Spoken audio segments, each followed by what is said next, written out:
Nah, sekarang kita akan membahas mengenai fungsi partisi. Nah, sebelumnya ketika kita menghitung sifat paramagnet dari suatu bahan, kita meninjau bahwa nilai rata-rata momen magnetik bahan paramagnet dalam medan magnet itu dia adalah mu bar, itu sama dengan mu plus dikalikan probabilitas untuk mendapatkan momen magnetik yang positif ditambah mu minus dikalikan probabilitas untuk mendapatkan momen magnetik negatif, di mana P plus itu adalah E pangkat minus beta mu B dibagi dengan E pangkat beta mu B ditambah E pangkat minus beta mu B, dan juga P minusnya itu seperti ini. Nah, ini apabila kita tuliskan dalam notasi sigma, itu kita akan dapatkan benda seperti ini. Nah, di sini terlihat bahwa untuk mendapatkan nilai rata-rata dari suatu besaran, di sini dia adalah momen magnetik, itu dia adalah jumlah dari perkalian antara momen magnetik, ya jumlah dari perkalian momen magnetik semua keadaannya kan. Nah, di sini keadaannya cuma ada plus dan minus saja, jadi cuma ada dua, dikalikan dengan E pangkat minus beta, EK itu dia adalah energinya, energi pada keadaan itu, dibagi dengan jumlah dari semua ini E pangkat minus beta EK ini. Nah, secara umum kita bisa meninjau nilai rata-rata dari kuantitas A itu dia adalah seperti ini. Jumlahan dari K itu dia adalah semua keadaan yang mungkin, AK PK probabilitas K-nya yang didefinisikan sama seperti probabilitas momen magnetik ini, di mana dia adalah jumlahan K itu dia untuk semua semua kemungkinan keadaan, AK E pangkat minus beta EK dibagi jumlahan J E pangkat minus beta EJ, di mana keadaan J itu sama aja ya. Nah, ini cuma saya ganti indeksnya biar nggak sama. Tapi jumlahnya sama, misalkan ada 10 keadaan gitu. Kalau ini kan ada 2 keadaan, berarti J-nya dari 1 sampai 2, K-nya juga dari 1 sampai 2. Kalau misalkan ada 10 keadaan, berarti J-nya dari 1 sampai 10 dan K-nya juga dari 1 sampai 10. Oke. Nah, fungsi partisi itu didefinisikan sebagai jumlahan dari E pangkat minus beta E yang disebut sebagai faktor Boltzmann. Jadi E pangkat minus beta E itu dia adalah faktor Boltzmann. Fungsi partisi Z itu adalah jumlahan dari semua E pangkat minus beta EJ itu untuk semua keadaannya, di mana J itu adalah penjumlahan untuk semua keadaan yang mungkin pada assembly. Nah, fungsi partisi itu dia adalah besaran termostatistik. Nah, ini besaran fungsi partisi ini hanya ada di termostatistik. Ketika kita belajar di termodinamika, kita tidak mengenal fungsi partisi ini. Dan fungsi partisi ini dia menyimpan semua informasi fisis dari besaran termodinamika. Fungsi partisi itu merupakan jembatan antara termostatistik dan termodinamika, karena semua besaran termodinamika bisa didapatkan dari fungsi partisi gitu. Jadi kan ketika selama ini kita belajar mekanika statistik, kita hanya berkutit tentang energi dan keadaan dan jumlah partikel.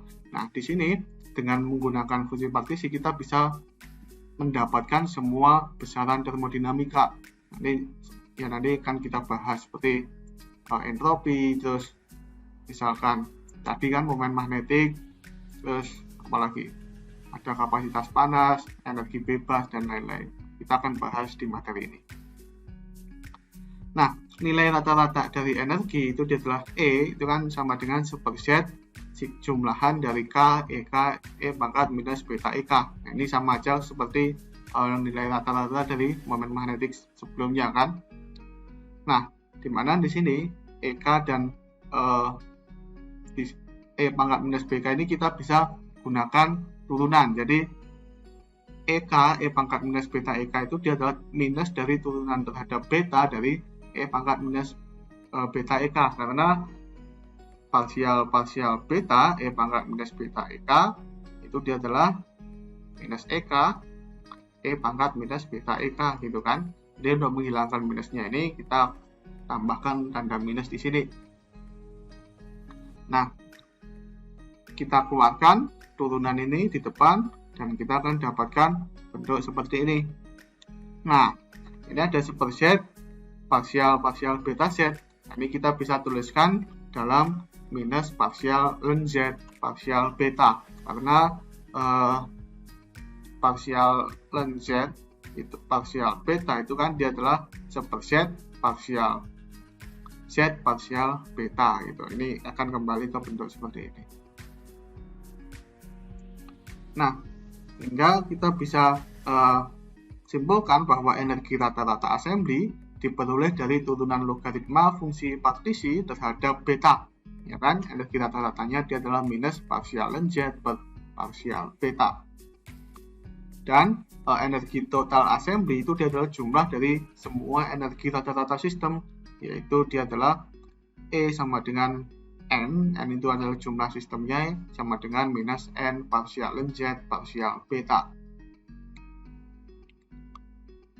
Nah, sekarang kita akan mencari entropi untuk sistem yang terdistribusi Maxwell-Boltzmann, di mana kita sebelumnya di materi pertama kita mengenal bahwa entropi itu dia adalah K ln omega, di mana distribusi Maxwell-Boltzmann omeganya sebenarnya omega itu kan dia adalah n faktorial dikalikan ini kan, dikalikan perkalian GI NI per NI faktorial. Nah, karena kita meninjau sebuah sistem, ya sebuah assembly yang isinya itu sistem yang memiliki sifat yang sama gitu, jadi tak terbedakan. Ini misalkan ini ada sistem 1, ada sistem 2, ada sistem 3, ada sistem 4. Ini semua itu sama gitu. Jadi A, B, C, D itu sama semua. Misalkan atom oksigen atau molekul oksigen di ruangan gitu. Jadi semuanya itu oksigen semua gitu. Kita nggak meninjau bahwa ada campuran yang lain. Nah, kalau sama semua, berarti jumlah cara untuk memasukkan n buah sistem ke dalam assembly itu hanya ada satu cara. Jadi kalau kita mengambil ini atau mengambil ini duluan, ya nggak masalah, kan semuanya sama gitu loh. Jadi kita bisa menghilangkan n faktorialnya karena hanya ada satu cara nantinya, karena semuanya sama gitu, sehingga hanya mengambil ini aja. Nah, kita lanjutkan. Kita bisa jabarkan ln perkalian ini menjadi jumlahan, yaitu jumlahan I, NI, ln GI minus NI ln NI plus NI, dimana dengan aturan logaritma bahwa ln GI minus ln NI itu dia adalah ln GI per NI. Nah, kita punya hubungan bahwa NI itu kan sama dengan E pangkat minus B, minus alpha minus beta E gitu kan. Sehingga kita bisa jabarkan GI per NI itu dia adalah alpha plus beta EI. Nah, ya GI per NI itu dia adalah E pangkat alpha plus beta EI. Kalau di logaritmakan kan cuma sisa ini aja. Nah, sehingga kita bisa pisahkan menjadi K alpha jumlahan NI ditambah beta jumlahan NI EI ditambah jumlahan NI, dimana ini dia adalah jumlah partikel totalnya, ini dia adalah energi totalnya, dan ini dia adalah jumlah partikel totalnya. Tidak lain dia adalah K alpha N plus beta E ditambah N, tidak lain dia adalah E per T ditambah Kn alpha plus 1. Karena beta itu kan seperti T, K-nya hilang, tercoret sama K yang di depan ini menjadi E per T.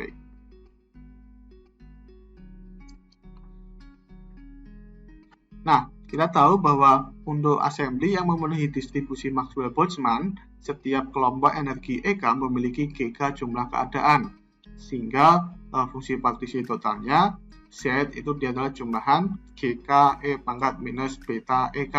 Jadi ya kan Z itu dia adalah jumlahan dari semua semua tingkat-tingkat energinya kan.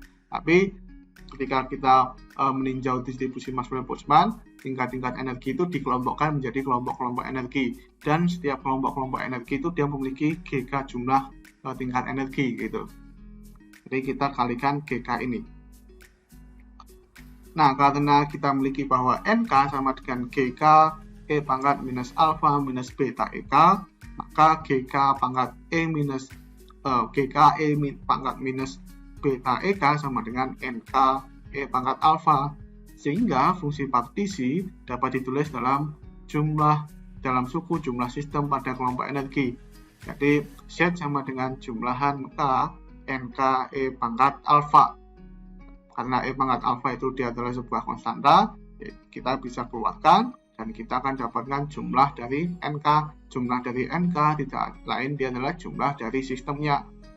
Sehingga kita bisa dapatkan kuantitas alfa dalam suku fungsi partisi, yaitu dia adalah ln Z dibagi dengan N. Sehingga kita dapatkan entropi yang diturunkan dari fungsi partisi, yaitu S E per T ditambah N alfa plus 1, yaitu menjadi E per T ditambah Km ln Z per N plus 1. Nah, kuantitas termodinamika lain yaitu dia adalah energi bebas Helmholtz. Dalam termodinamika, energi bebas Helmholtz didefinisikan sebagai A itu sama dengan E minus TS, di mana S-nya setelah kita turunkan sebelumnya kan seperti ini. Nah, apabila kita dapatkan di sini E-nya kita coret dan kita akan dapatkan A-nya sama dengan minus NKT ln Z per N minus NKT. Nah, tak lain adalah minus NKT ln Z plus KT ln N. Ini kan, ini kita keluarkan, kita dapatkan minus NKT. Tidak lain dia adalah minus NKT ln Z plus KT N ln N minus N. Nah, N ln N minus N itu dia adalah pendekatan fungsi Stirling untuk ln N faktorial. Sehingga kita bisa dapatkan di sini bahwa N minus NKT ln Z itu N-nya kita bisa masukkan ke dalam logaritmanya menjadi pangkat di sini. Sehingga kita bisa dapatkan energi bebas Helmholtz itu dia adalah minus KT ln Z pangkat N dibagi dengan N faktorial. Nah, sekarang besaran termodinamika yang lain dia adalah kapasitas panas. Kapasitas panas itu dia adalah besaran termodinamika yang didapatkan dengan menurunkan energi terhadap suhu pada volume tetap, yaitu CV sama dengan parsial E parsial T. Nah, E-nya kita memiliki bahwa minus N parsial ln Z parsial beta, dan karena beta itu dia adalah seperti KT gitu kan, berarti turunan parsial beta kita bisa nyatakan dalam turunan T gitu. Jadi ya parsial beta itu kan sama dengan parsial T parsial beta gitu. Nah, ini kita akan dapatkan yaitu NKT kuadrat parsial T. Nah, jadi kita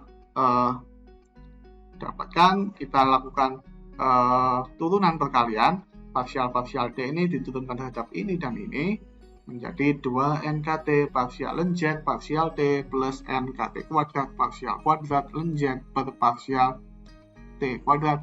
Tidak lain adalah NK 2T parsial ln Z parsial T ditambah T kuadrat parsial ln Z parsial T kuadrat. Nah, sekarang karena dalam distribusi klasik spektrum energinya itu dia bersifat kontinu, maka jumlahan K itu dapat didekati dengan integral, yaitu Z-nya yang merupakan jumlahan K, GK, E pangkat minus EK per KT, itu kita bisa dekati dengan integral dari 0 sampai tak hingga, karena dalam klasik energi maksimumnya itu kan tak hingga, tidak ada batasan dan bersifat kontinu. Dan kita telah merumuskan GK sebelumnya dia adalah 2pi BVS 2M pangkat 3 per 2 E pangkat setengah DE gitu kan. Nah, Jadi kita hanya berkutit dengan integral ini. Nah, integral ini hasilnya itu dia adalah KT pangkat 3/2 gamma 3/2, di mana dengan sifat rekursi gamma 3/2 adalah setengah gamma setengah, dan gamma setengah itu dia adalah akar pi. Sehingga kita bisa dapatkan Z-nya fungsi partisi untuk distribusi klasik yang kontinu itu adalah B kalikan Vs kalikan 2 pi MKT pangkat 3/2. Nah, energi gas klasik totalnya itu E sama dengan minus N parsial Z parsial beta, atau minus N KT kuadrat parsial Z parsial T. Nah, ketika kita substitusikan Z-nya seperti yang kita dapatkan sebelumnya, kita akan dapatkan bahwa energi gas klasik idealnya itu dia adalah 3/2 NKT. Nah, ini adalah hasil yang sama ketika kita turunkan sebelumnya ya, untuk mencari energi gas. Gitu. Nah, di sini kita bisa menunjukkan bahwa fungsi partisi ini sangat powerful ya. Jadi ya kita bisa menganggap bahwa fungsi partisi itu mirip seperti fungsi gelombang pada mekanika kuantum. Di kuantum fungsi gelombang itu kan dia membawa semua informasi dari partikel, momentumnya, energinya, masanya mungkin, terus apalagi kecepatannya, ya, dan macam-macam. Nah, di sini juga fungsi partisi itu dia juga membawa semua informasi tentang assembly. Jadi energi totalnya, entropinya, panas jenisnya, energi bebasnya, dan lain-lain. Gitu.